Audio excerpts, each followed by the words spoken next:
Hello and welcome to Living a Culture of Life podcast by Human Life International. I'm your host, Colleen Haupt, and I'm joined today by Dr. Greg Hasek. Is that how you say your name? Yeah, my name is Greg Hasek? Hasek. It's so good to be here. I'm excited to be on your podcast today, Colleen.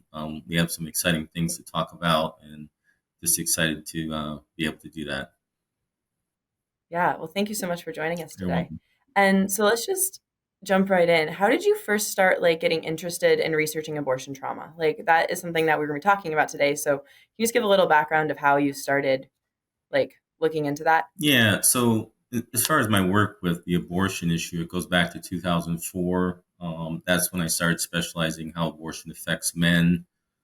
I've been specializing in how abortion affects men since then, since 2004, and we'll talk a little bit more about that in a little while. But as far as the trauma of abortion, as a licensed professional counselor, around 2005, I started putting on my intake form, "Have you had an abortion experience in your past?" And so for men and women, I was one of the first therapists that were doing that were starting to look at, you know, what kind of clients are we seeing that have had abortions in their past. Around the same time, I started specializing in sex addiction with male clients. And so I was able to then ask the question to my male clients, had they had an abortion experience in their past?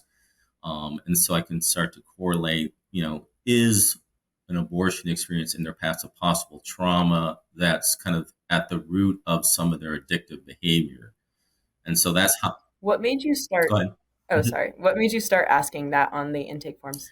Yeah, well, I did some volunteer work years ago in a crisis pregnancy center. I started hearing some reports from some of my clients that they had tried to get help at crisis pregnancy centers. There was no services for men back then in around 2005. Um, so I was just becoming interested in the first thing was just to validate a male's experience, just to say if a man has had an abortion and nobody's asking, no place to go for a man to get help. As a therapist that's seeing clients that have addictions, you know, I think it was important for me to start at least validating the possibility that they did have an abortion experience in their past and to ask the question for them. Because if you don't ask the question, you're basically saying it's not an issue for a man or a woman. So I thought, okay, the least I can do is say this is a potential trauma, just like sex abuse, just like physical abuse, just like domestic violence, for any male that came to my office. And so I started doing that. Like I said, I was one of the first ones doing that. And so I have years of research on that with the number of clients that I've seen that have had abortions, et cetera, and the number of guys that I've treated because of that. And from a medical perspective, is abortion considered a trauma? Is from I guess the medical community? Yeah. So to understand how the psychological world views abortion as a trauma or not, you have to look at the history a little bit. Going back to the 1970s in terms of how abortion was viewed from 1973 when it was legalized to the feminist movement.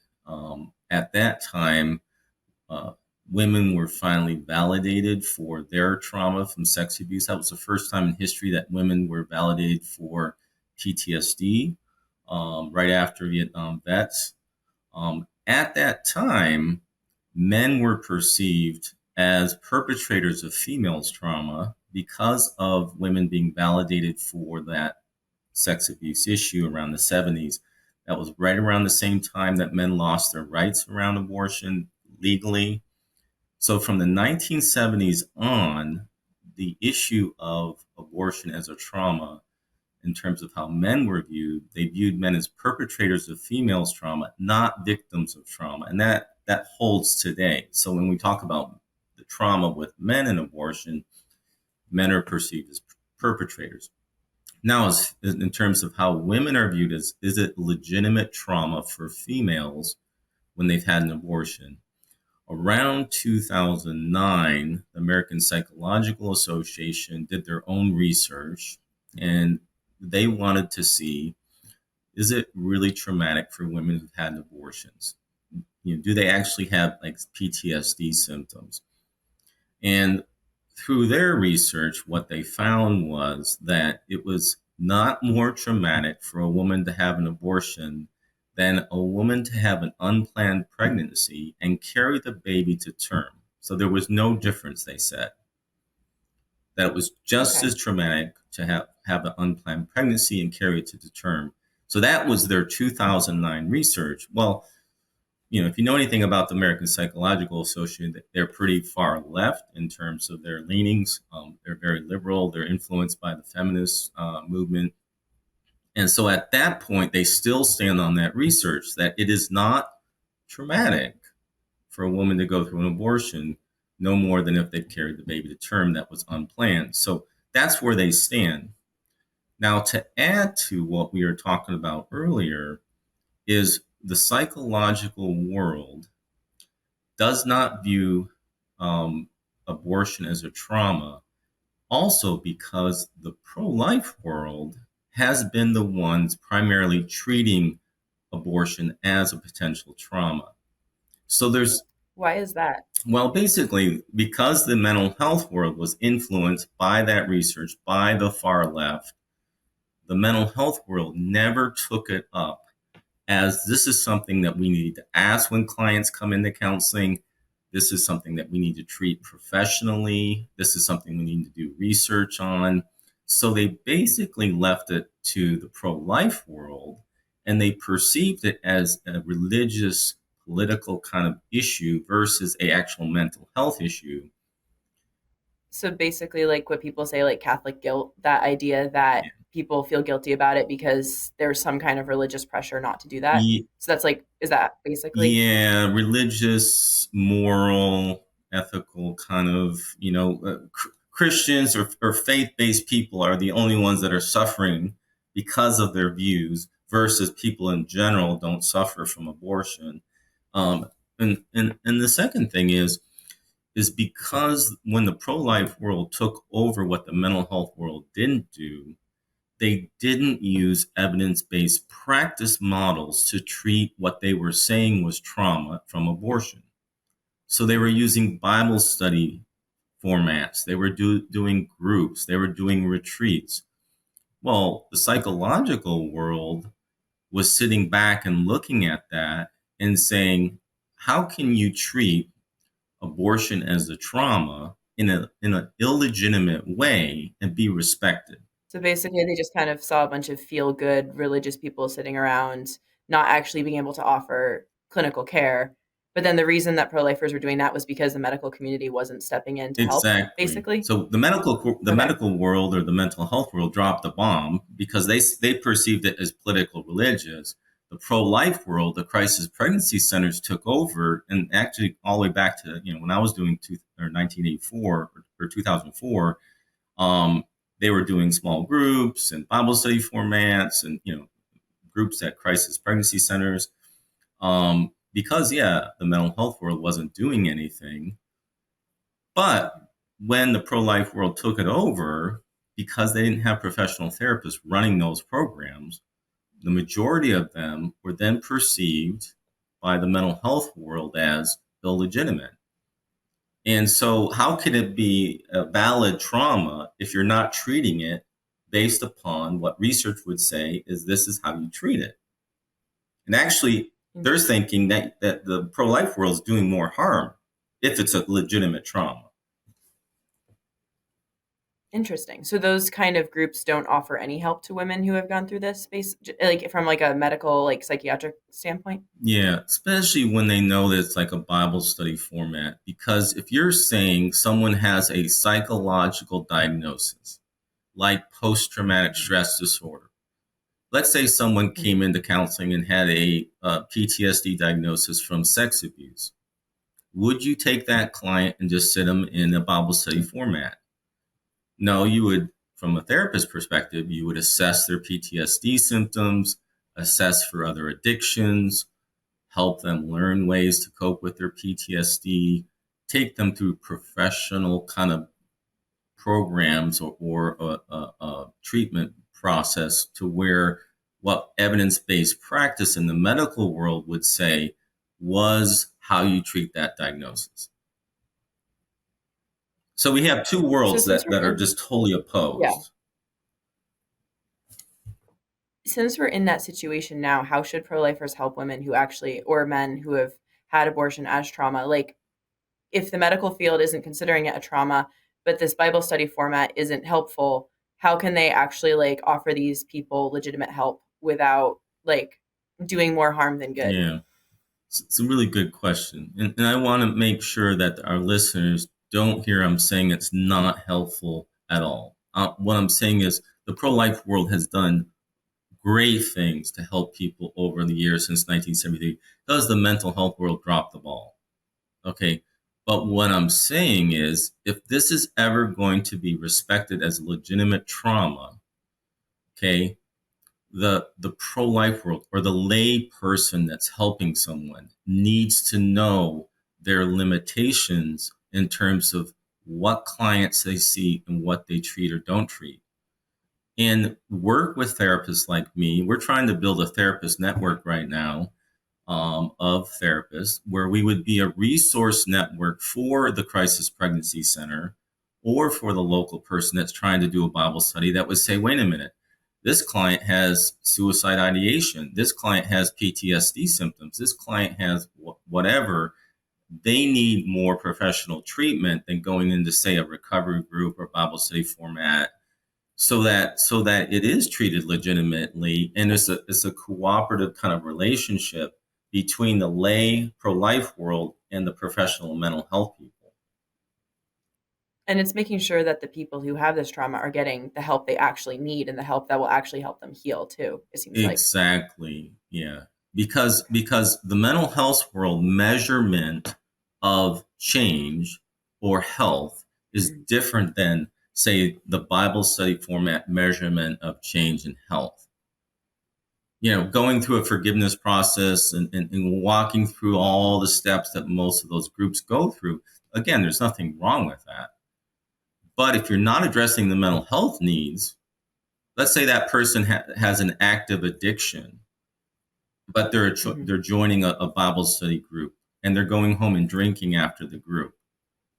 Well, it's Mhm. not addressing the other issues, and it could actually cause more harm if they don't holistically look at that potential client. And so that's where there's been a lot of disrespect or you know, looking at the pro-life world as you guys are actually doing more harm than good sometimes. But how can we work Mhm. together? And that we need more Christian therapists. We need more therapists in general that are asking the question on their intake form. You'd be surprised after 20 years, I still talk to therapists every day that don't even ask the question. Wow.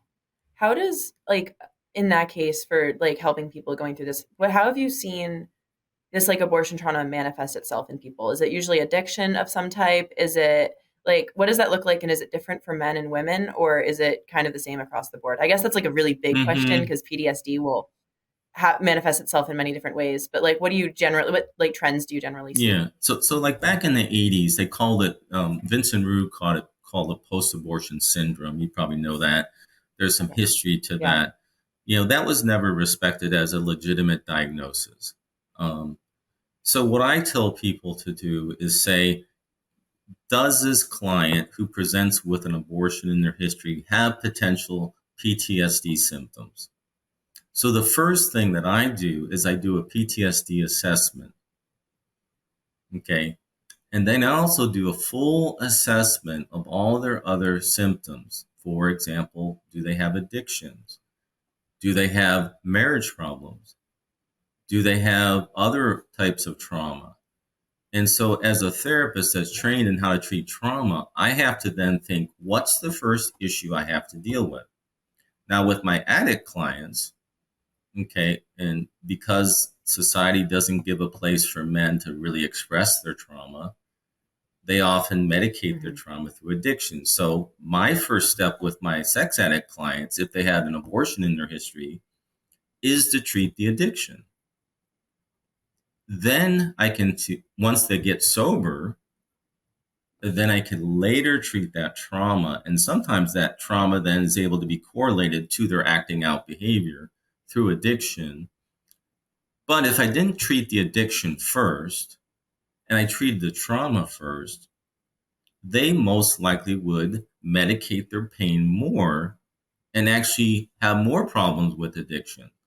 So, in terms of how men and women present, oftentimes there's other presenting problems that come to counseling. The majority do not come for an abortion issue.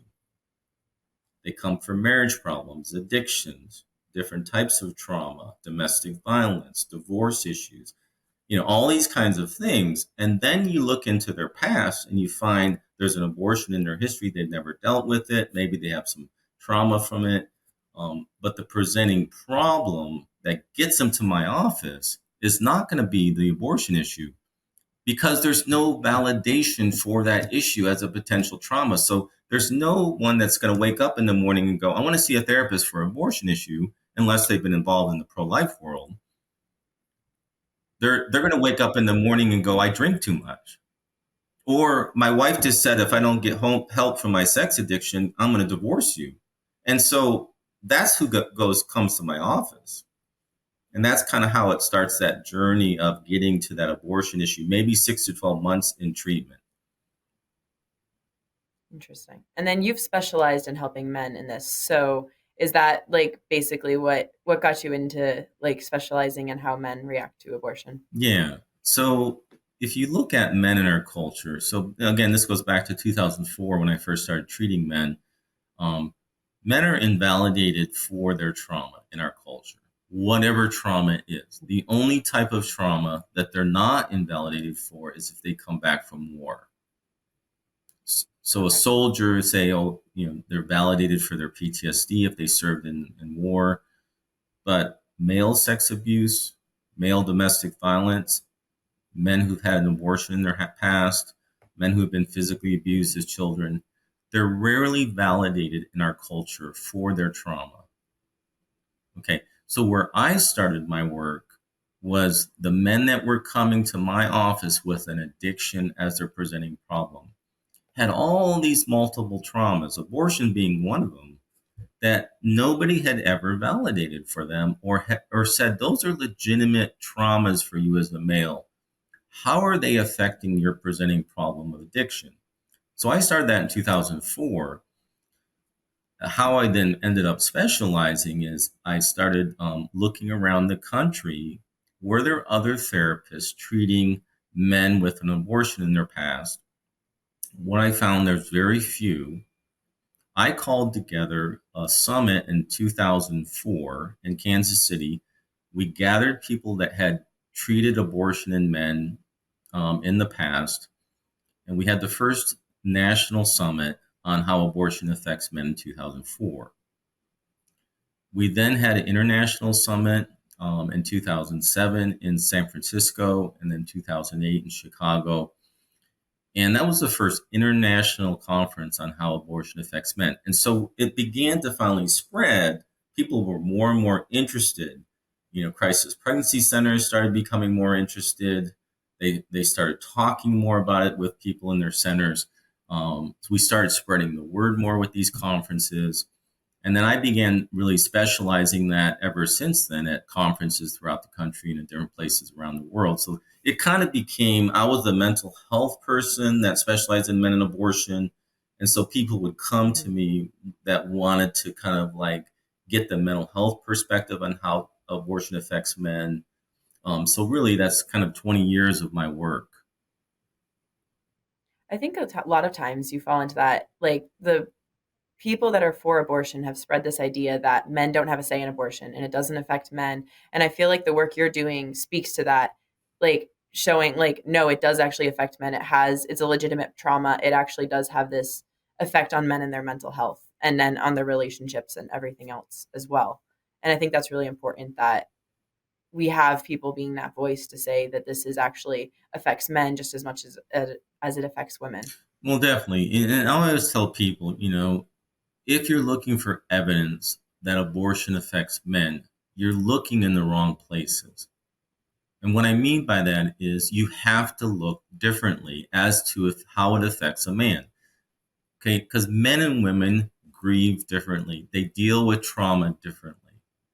And culture validates trauma differently in terms of men and women.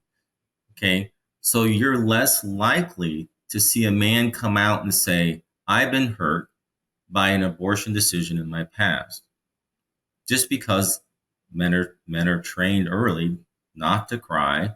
They're told by culture their opinion doesn't matter, that they're not supposed to have trauma from abortion, that they have no rights over that, and it's a woman's body. So time they get to the point where maybe they should seek help, there's nothing inside of them that says this is something I should seek help for, so they stuff it. And so it's kind of a beginning process of just getting men to be viewed differently, that their trauma comes out in symptoms because their trauma is suppressed. So Mhm. someone that, say, has a sex addiction that I treat, or someone that has an alcohol problem, you know, is it possible there's an abortion in their past, but they've never dealt with that because culture says you have no right to deal with it? So they come for an addiction and they've never really considered, and so we have to look at men differently as to how they're affected by abortion. Is it possible they're an angry person? Is it possibly they have addiction? Is it possible domestic violence? Whatever the issue is, and then correlate that with a possible trauma from their past. And so we have to really frame it differently in order to understand how men are affected. Interesting. And then you also were saying that men don't usually wake up and walk in and say, "Hey, I've had an abortion. Like this is a trauma I need to deal with." Do you have women doing that, or do women also tend to have it come out in some different way? Do you like have you had any experience with that? Yeah, I think women equally are affected by the message that it's not a valid trauma in our culture. So they're more likely to come for that issue, but very few. More likely women, What do yeah, women more likely women are going to oh, come for relationship problems or depression or anxiety, or some addictions, things like that. When you ask them the question on the intake form, have you had an abortion in your past? Or have you lost a child due to miscarriage, abortion, things like that? They are more likely to want to work on that issue more than the man, okay. just because they But go ahead. oh no, I was just gonna say, so it seems like in both neither one of them is usually coming in for abortion, but the way that it's manifesting itself is going to be different, and the women are like quicker to be able to be like, oh, this is something I actually need to work on versus the man. Exactly, Is that exactly, a good summary? exactly. Women just as much as men in our culture are invalidated for the abortion being a trauma. And so, yeah, there's going to be very few women that say, wake up in the morning and say, I want to go to talk to a therapist about my abortion. Um, Now, those that know that I'm a pro-life person, they know that I work in this field of abortion, healing. There are those in the pro-life world that seek me out and say that's what I want treatment for. But the general public would not do that. Okay. And then do you think that abortion will ever be recognized as a legitimate trauma by the medical community? By because I know that's something I believe that you're working on. Can you speak a little bit about that, like the potential there? Yeah. So about 10 years ago, we developed a group. It's a long name. I'll say it quickly. The American Association of Therapists Treating Abortion Related Trauma. So it was an online group that I started with another person. We got together therapists that were licensed therapists in different states around the country. We wanted to keep political and religious issues out of the organization. We wanted to treat abortion as a legitimate trauma using evidence based practice that the American Psychological Association respected. Hmm. So if we say it's going to be traumatic for men or women, you better treat it with evidence based practice. So we set out to do that because what we said is we want it to be viewed legitimately, But in order to it be viewed legitimately, we have to treat it that way. So that was our goal. So we started 10 years ago. Now, where we're at right now is we're trying to develop curriculum to train therapists. And what we have is we have a 12 CEU credit curriculum that we've developed. And so it will be a certification program for therapists to be trained in how to treat abortion as a trauma, but reproductive grief and loss in general. So it'd be like a certificate, reproductive grief and loss certificate, so that we can spread across the country and get more therapists trained, so that the more numbers we have, the more evidence and research we have in treating it legitimately, it's more likely to be viewed as a trauma by the psychological world. Now, in my opinion, because the mental health world has failed this, it's what made it more legal longer.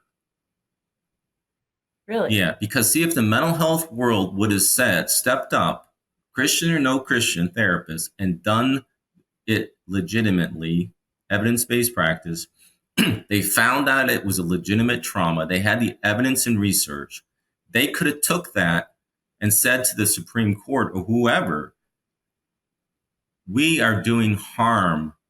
The medical world, when they perform abortions, are doing harm to men and women.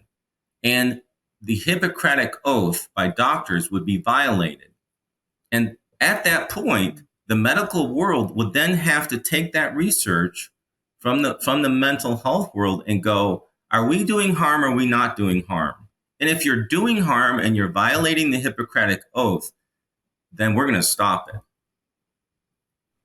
But to Interesting. this, So that could be one key. yeah, to this, That could be like part of this. Yeah, sorry. exactly. To this It's day, the glitching. medical person, the person that performs an abortion, doesn't have that research that says you're doing harm. And so they can continue to do that, abortions, until someone comes along and says, wait a minute, you're doing legitimate trauma to that person you're giving an abortion to. You can't do that anymore. And we're going to pass a law that says you can't do harm to that client. But they don't have that research and they don't have that backing by the psychological world. So they can continue and say it's not harm. Yeah. Because they don't recognize that a child's a child. So you're not going to be able to say do no harm based on that, but you might be able to get them to say do no harm based on how it's hurting the woman. Interesting. Exactly. And then they would have to say, am I going to violate my ethical code? Am I going to violate the Hippocratic Oath of me going as a doctor and being trained to not hurt people, Hmm. but to help people? But they Interesting. can go to bed at night and have their conscience okay because nobody's saying that is legitimate trauma and you're not hurting someone. Interesting. Yeah.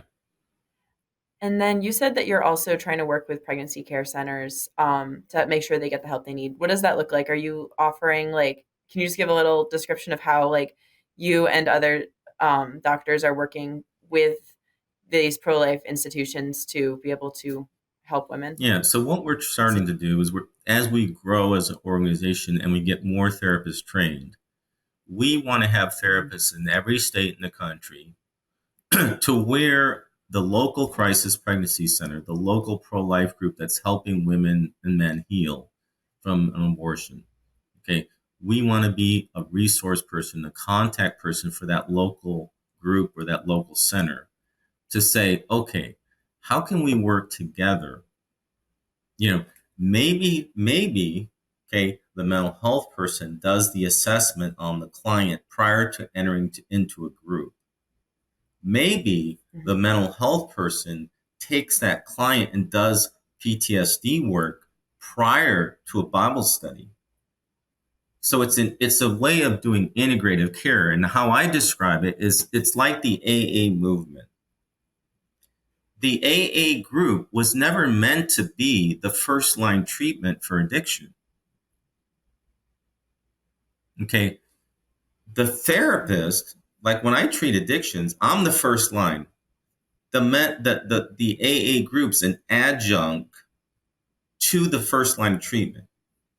The pro-life world or the Bible study formats or the crisis pregnancy, they need to be an adjunct, a sideline support that's lay run to support the mental health person treating the legitimate trauma. So it should be a coordinated effort. We're both doing good work, but they should not be the frontline people. That makes Yeah, sense. It seems like you're offering that community support as someone is going through the like mental health work that they need. yeah. So it's really interesting. Is there anything? Oh, Now, I'll go just ahead. say, let's say someone comes into the crisis pregnancy center, has a history, say bipolar disorder, maybe suicide ideation in the past. What are you going to do? You need a therapist that, hey, make a phone call. Hey, I've got this person that's wanting to join our group. They have these presenting issues. Can I refer them to you for an assessment? Because we don't know if they're safe for our group. Yeah, it could be that simple, and how can we work together? Because then the psychological world's going to go, okay, you guys are doing your part, but you're not trying to do something that you're not trained for. Yeah, that makes sense to me. Yeah, Is there anything else you'd like to share with our listeners before we wrap up today?